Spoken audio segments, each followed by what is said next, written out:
അന്താരാഷ്ട്ര വാർത്തകളിലേക്ക് കടക്കാം. പി പി ജെയിംസ് തയ്യാറായിട്ടുണ്ട്. P P James, good morning.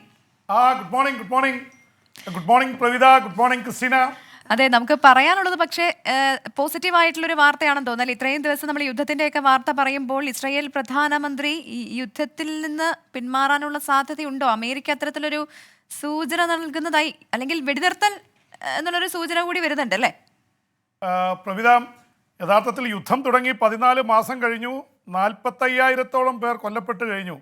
വളരെ ദുഃഖകരമായിട്ടുള്ള കാര്യങ്ങളാണ് അവിടെ നടന്നുകൊണ്ടിരിക്കുന്നത്. എന്ന് മാത്രമല്ല, ഈ ഗസയിലെ കമൽ അദ്വാൻ എന്ന ആശുപത്രിയിൽ അവസാനത്തെ ഡോക്ടറും സെയ്ദ് എന്ന പേരിലുള്ള ഡോക്ടർ കൂടി കൊല്ലപ്പെട്ടു എന്ന വാർത്ത വരുന്നു. അദ്ദേഹം അവസാനത്തെ ഡോക്ടർ, അദ്ദേഹം ആശുപത്രിയിലേക്ക് പോയിക്കൊണ്ടിരിക്കുമ്പോഴാണ് ഇസ്രായേലിൻ്റെ ബോംബ് ആക്രമണത്തിൽ കൊല്ലപ്പെട്ടത്.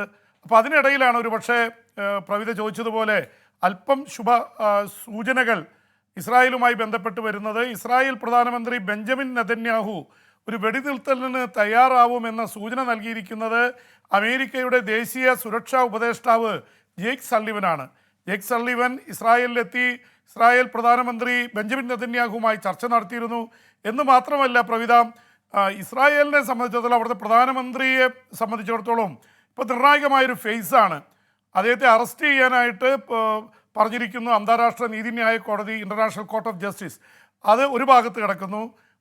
മറുഭാഗത്ത് ഇസ്രായേലിലെ കോടതിയിൽ ആഴ്ചയിൽ 3 ദിവസം ഹാജരാവേണ്ട അവസ്ഥയിലാണ്. 2019 അഴിമതി കേസ് അടക്കമുള്ള കാര്യങ്ങളിൽ അദ്ദേഹം അത് നീട്ടി കൊണ്ടുപോയെങ്കിലും ഇപ്പോൾ കോടതി കർശനമായിട്ടുള്ള നിലപാടെടുത്തു. ആഴ്ചയിൽ 3 ദിവസം ഹാജരാവണം.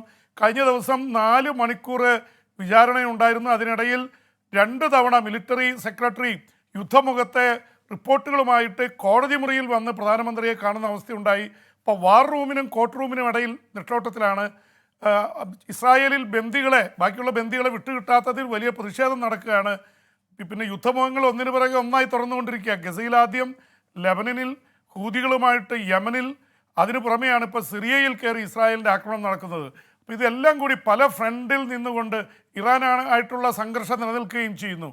ഇതെല്ലാം ഒരുമിച്ച് കൈകാര്യം ചെയ്യുക ഒരു നേതാവിനെ സംബന്ധിച്ചിടത്തോളം അത്ര ഇതായിട്ടുള്ള കാര്യമല്ല. എന്ന് മാത്രമല്ല, അദ്ദേഹത്തിൻ്റെ നിലപാടിൽ പ്രതിഷേധിച്ചുകൊണ്ട് അവിടുത്തെ യോയാവ് ഗാലൻ്റ് എന്ന ഡിഫൻസ് മിനിസ്റ്റർ രാജിവെച്ചു പോയി. അദ്ദേഹം വംശഹത്യയാണ് ഗസയിൽ നടക്കുന്നതെന്ന് ഇസ്രായേലിൻ്റെ മുൻ പ്രതിരോധ മന്ത്രി തന്നെ ആരോപണം ഉന്നയിക്കുന്ന തരത്തിലേക്ക് എത്തി. അവിടുത്തെ പട്ടാള മേധാവികൾ ഈ വെടിനിർത്തലിന് അനുകൂലമാണെന്ന് മാത്രമല്ല, പ്രധാനമന്ത്രിയുടെ നിലപാടിനെതിരാണ്. ഇതിൻ്റെയൊക്കെ പശ്ചാത്തലത്തിലാണ് ഒരുപക്ഷെ അദ്ദേഹത്തിന് റീതിങ്കിങ് ഉണ്ടായിരിക്കുന്നു, വെടിനിർത്തലിലേക്ക് കാര്യങ്ങൾ പോകുന്നുമെന്നുള്ള തരത്തിലുള്ള ചർച്ചകളാണ് വരുന്നത്. ഒപ്പം തന്നെ സിറിയയിൽ അവിടെ ബഷർ അൽ അസാദ് അവിടെ നിന്ന് രക്ഷപ്പെട്ട ശേഷം, റഷ്യയിൽ പോയ ശേഷം ആദ്യത്തെ വെള്ളിയാഴ്ചയിലെ പ്രാർത്ഥന ഡമാസ്കസിലെ 10,000-കണക്കിന് ആൾക്കാർ പങ്കെടുത്ത് നടന്നു. അവിടെ വിമതസേന പുതിയൊരു സർക്കാർ ഉണ്ടാക്കാനുള്ള നീക്കത്തിലാണ്. ഇതുവരെ ചർച്ചയിൽ ബന്ധപ്പെടാതിരുന്ന അമേരിക്കയുടെ സ്റ്റേറ്റ് സെക്രട്ടറി ആൻ്റണി ബ്ലിങ്കൻ മുൻകൂട്ടി നിശ്ചയമില്ലാതെ ഇറാഖിലെത്തി ഇറാഖ് വഴി ഇവരുമായിട്ട്, സിറിയയിലെ വിമത നേതാക്കളുമായി ചർച്ച ചെയ്യുന്നു എന്ന വാർത്ത കൂടി വരുന്നു.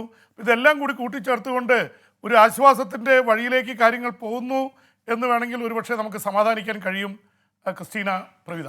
ശരി ജെയിംസ് സാർ, ഇനി ആ മേഖലയിൽ നിന്ന് നമ്മൾ ദക്ഷിണ കൊറിയയിലേക്ക് വന്നു കഴിഞ്ഞാൽ പ്രസിഡന്റ് അവിടെ സൈനിക നിയമം കൊണ്ടുവരുന്നു, ഇംപീച്ച്മെന്റ് നോട്ടീസ് കൊടുക്കുന്നു, ഇംപീച്ച് ചെയ്യപ്പെടുന്നു. അപ്പോൾ പാർലമെന്ററി ജനാധിപത്യത്തിന് എത്രത്തോളം കരുത്തുണ്ടെന്ന് തെളിയിക്കപ്പെടുന്ന ചില സംഭവങ്ങളാണ് ദക്ഷിണ കൊറിയയിൽ ഉണ്ടായത്. ഇനി ഭരണഘടനാ കോടതിയെ സമീപിക്കാനുള്ള ഒരു നീക്കം നടക്കുക, എന്താണ് അവിടെ സംഭവിക്കാൻ പോകുന്നത്? ക്രിസ്റ്റീന, ദക്ഷിണ കൊറിയയിൽ ഈ കഴിഞ്ഞ 2 ആഴ്ചയ്ക്കുള്ളിൽ അതിനാടകീയമായ സംഭവവികാസങ്ങളാണ് ഉണ്ടായത്. അതിൻ്റെ ഒടുവിൽ എത്തി നിൽക്കുമ്പോൾ ദക്ഷിണ കൊറിയൻ പ്രസിഡന്റ് യൂൻ സുക്യോൾ അദ്ദേഹത്തിന് ഇംപീച്ച്മെൻറ്റിന് വിധേയമായിരിക്കുന്നു. ആദ്യത്തെ തവണ ഇംപീച്ച്മെൻറ്റ് നീക്കം പരാജയപ്പെട്ടെങ്കിലും ഇത്തവണ അത് വിജയിച്ചു. 200 പാർലമെൻറ്റ് അംഗങ്ങൾ സപ്പോർട്ട് ചെയ്താലാണ് ഇംപീച്ച്മെൻറ്റ് പ്രമേയം പാസ്സാവുക. 204 പേർ സപ്പോർട്ട് ചെയ്തു. ഭരണപക്ഷത്തു നിന്ന് തന്നെ ആൾക്കാർ കൂറുമാറി ഇംപീച്ച്മെൻറ്റിന് അനുകൂലമായി പ്രതിപക്ഷത്തോടൊപ്പം വോട്ട് ചെയ്തു.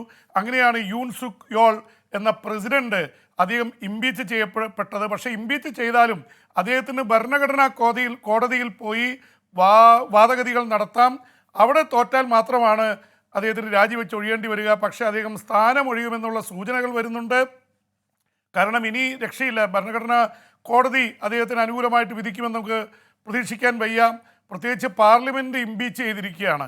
എന്ന് മാത്രമല്ല, ഈ നാടകീയമായ സംഭവവാസങ്ങളുടെ കാര്യം പറയുമ്പോൾ തന്നെ ഒരു രാജ്യത്ത് പട്ടാള നിയമം ആരുടെയും അനുവാദമില്ലാതെ പ്രസിഡന്റ് പ്രഖ്യാപിക്കുക, അടിയന്തരാവസ്ഥ പ്രഖ്യാപിക്കുക, സൈന്യം മുഴുവൻ നാഷണൽ അസംബ്ലി വളയുക, എന്നിട്ട് അതിനെ അതിജീവിച്ചുകൊണ്ട് 190ഓളം പാർലമെൻറ്റ് അംഗങ്ങൾ മതിൽ ചാടിക്കിടന്ന് പാർലമെൻറ്റിലെത്തി അദ്ദേഹത്തിൻ്റെ പട്ടാള നിയമം തള്ളിക്കളയുന്നു.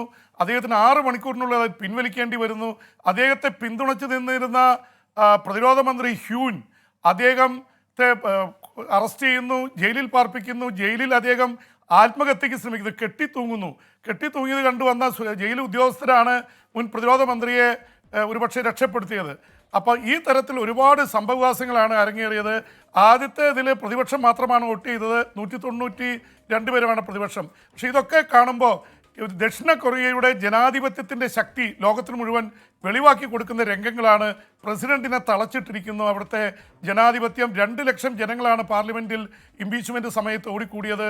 അതുകൊണ്ട് ദക്ഷിണ കൊറിയ വലിയ ശക്തി കാണിച്ചിരിക്കുന്നു. പ്രവിത, ക്രിസ്റ്റീന. ശരി ജെയിംസ് സാർ, എന്തായാലും കൂടുതൽ വാർത്തകളുമായി വീണ്ടും എത്തുക. Thank you.